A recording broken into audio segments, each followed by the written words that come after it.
that there's people who don't necessarily look like the kids they're teaching, don't come from lived experience background, aren't former gang member, formerly incarcerated, but they love the kids.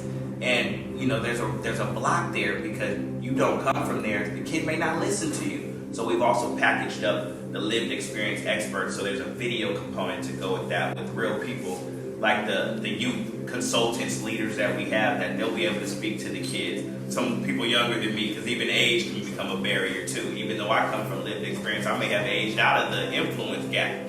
So we know these things work.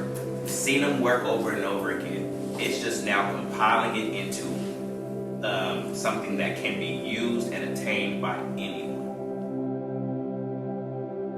Systemic racism has a big role. The prison industrial complex has a big role in this. And just think, if crime in just the hood alone was to stop, there'd be a lot of people out of business right now. There'd be a lot of people out of work. There'd be judges out of work, lawyers out of work, clerks out of work, prison guards out of work, probation officers out of work, police officers out of work. We might cripple the economy. But that, like I said, that's a whole nother topic. But my concentration right now is to make sure I can help and I do my part in stopping the young homies from dying and going to prison. Because once you're in those hands, once you're in that courtroom, I don't care how many connections you have in the world, it's up to that judge and that prosecutor that's putting you behind bars now. So I want to prevent you from ever standing behind that podium, sitting behind that table where it's out of your control.